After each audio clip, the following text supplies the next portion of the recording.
Until very recently, Professor Yuval Noah Harari was largely unknown, except enter the World Economic Forum, and all of a sudden, he's a star on the stage of the world. The liberal media is going nuts over the guy. Why? Well, he touts all the liberal boxes. He checks them like nothing else. There is no God. We are supreme. We're going to get there with people being combined with computers. It's going to be an amazing future, etc., etc. Well, what is driving this guy? Why is he a top advisor to the World Economic Forum? Why is everybody waiting with bated breath on his every word? Well, I'll give you a hint. It has something to do with the fact that he's an active homosexual. That's just a hint. This is the John Henry Weston Show, where we're going to go into that in much greater depth. Stay tuned.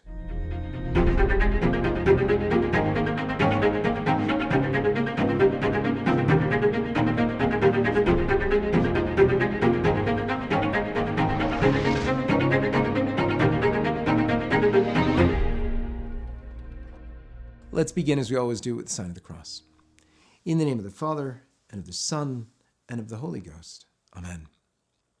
So Professor Yuval Noah Harari is a highly influential figure, especially in today's politics. But why is he so involved in politics? Well, let's look at his key ideas and beliefs. We can begin to see his motivation into getting into all of this. He's a lecturer at the Department of History in the Hebrew University of Jerusalem. Harari uses history, philosophy, and biology in his reflections on what he believes are the most important global challenges facing the world today, and strives to focus the public conversation on these issues. So, with this goal in mind, he wrote 5 books that describe his worldview and the things he thinks others ought to prioritize. He also co-founded Sapienship, the word sapien, of course, coming from Homo sapien. So Sapienship, he calls a social impact company with projects in the fields of entertainment and education, with the man he refers to as his husband.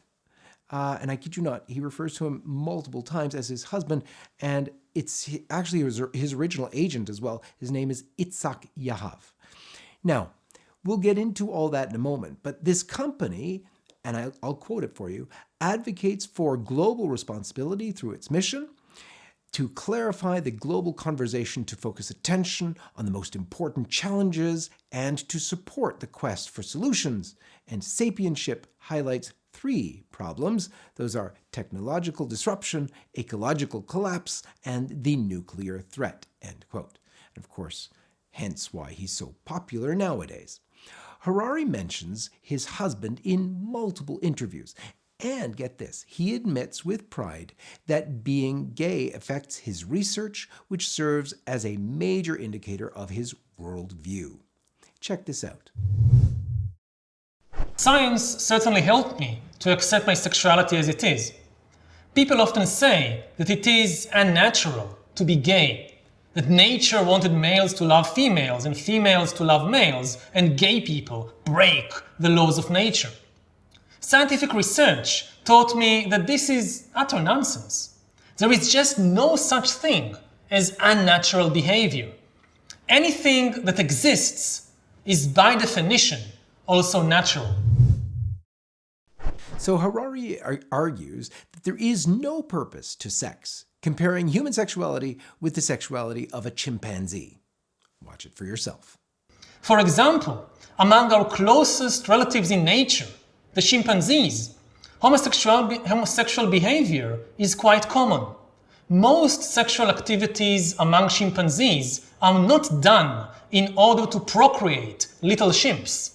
Rather, chimpanzees use sex to cement political alliances, to establish intimacy, and to diffuse tensions. Is there anything unnatural about it? The idea that sex exists only for the purpose of procreation is complete nonsense, invented by priests and rabbis.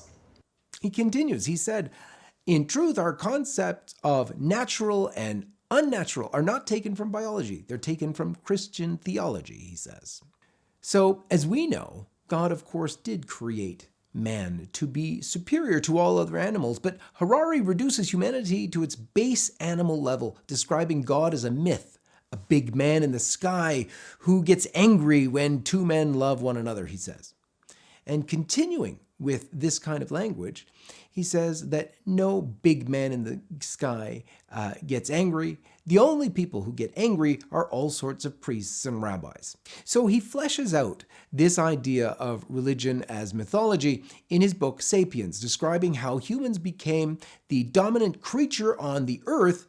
And Harari's official website describes this first book as one that analyzes various topics, following humanity's development across history and ranging from we rule the world because we are the only animal that can believe in things that exist purely in our own imagination, such as God, states, money, and human rights, end quote.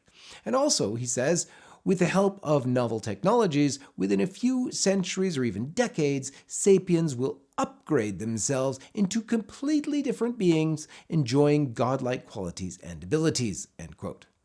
So, for example, in chapter 1, Harari claims that, and I quote, "We assume that a large brain, the use of tools, superior learning abilities, and complex social structures are huge advantages.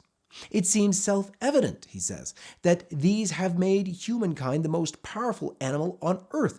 But humans enjoyed all these advantages for a full 2 million years while remaining weak and marginal creatures," end quote. In the next chapter, he explains his theory of war, in which he says, and I quote, "Having so recently been one of the underdogs of the savannah," that means the desert, "we are full of fears and anxiety over our position, which makes us doubly cruel and dangerous. Many historical calamities, from deadly wars to ecological catastrophes, have resulted from this over-hasty jump," end quote. So this is where he's coming from.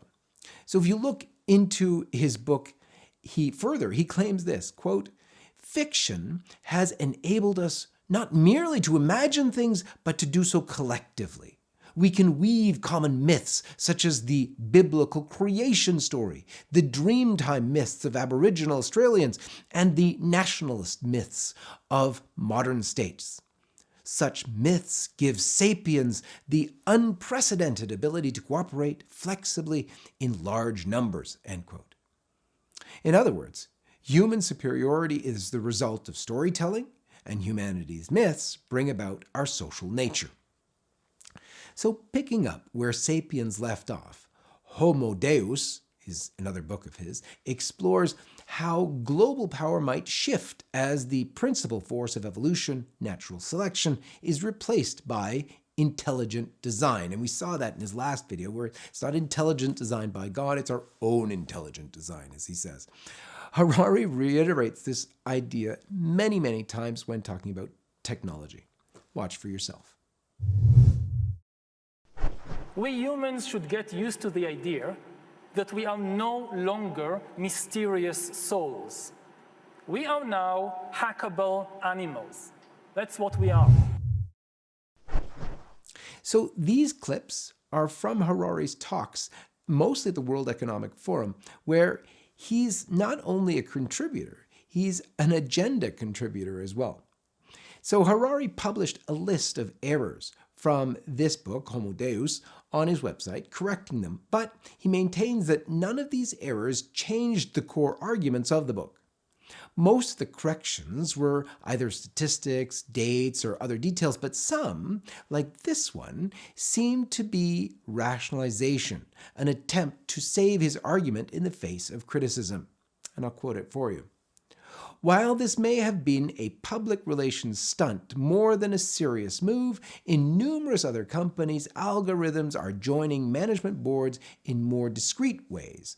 Official membership of the board is perhaps still restricted to humans, but what these humans choose to do is increasingly shaped by algorithms. In many cases, the humans just rubber stamp the recommendations of the algorithms," end quote. So having received criticism, Harari responds with a claim that his argument can still stand without this evidence that he originally hoped to support it with. His example of a particular company, now no longer relevant, failed, and he turned to a personal statement about other companies, leaving the specifics behind. He'd claimed that there were companies with AI on their boards, and of course, there weren't. But clearly, he takes events and fits them into his narrative. His narrative continues to be very empirical and negative. According to Harari, he says Homo sapiens is a post-truth species whose power depends on creating and believing fictions. So Harari says he believes in science and its two processes of deterministic and random processes. Now, a combination of the two, he claims, creates probability, and he suggests the closest thing there is to freedom is this probability. But there is no free will. He claims that even though free will was always a myth and not a scientific reality. Though free will was always a myth and not a scientific reality. The United States Declaration of Independence begins this way. We hold these truths to be self-evident, that all men are created equal, that they are endowed by their Creator with certain inalienable rights, and among these are life, liberty, and the pursuit of happiness. In his book Sapiens, Harari gives us his own version of this famous sentence. He puts it this way: we hold these truths to be self-evident, that all men evolved differently, that they are born with certain mutable characteristics, that means changeable characteristics, and that among these are life and the pursuit of pleasure. Harari's argument is that since there is no creator, he calls God the man in the sky, remember, we cannot be created equal, and therefore human beings cannot be endowed by the Creator with any unalienable rights. We see Harari translating the Declaration of Independence into biological terms, an error that he seems to habitually commit. In fact, Harari claims that everything, right from free will to happiness, must pass the scientific meter, thus rubbishing or making garbage all of philosophy. He's willing to speak his logic and take it to its logical extreme, which is always a good test of things. But where he gets to is, of course, insanity. He says there's no free will. People shouldn't be given, inalienable rights at all. They don't have them. And so he's willing to put all of that on the table. He's really willing to speak openly about forcibly getting the jab, how that should be tracking people. He doesn't care about freedom. He doesn't care about human freedom at all. And at least that way he's being consistent, when many others would not. It's a very scary reality he's pointing to. It's a very alarming thing, and that's why for those people with some sanity left, his videos are totally alarming. But you've got to see the devotion that follows him from the left. People are enamored. Video hosts say, "Oh, I can't wait to have you back on again. It's so good. I feel all tingly when you come on." That's not even an exaggeration. Watch. It's brilliant, and it's out right now. Please welcome one of the brightest minds on planet Earth, the incredible Yuval Noah Harari. How are you? Yuval, thank you for coming back to speak to us on the show. We're so happy that you're here. Thank you for inviting me again. Oh, we would have you on every week. I mean, just for me personally, for my own sense of self. For LifeSite News, this is John Henry Weston, and may God bless you.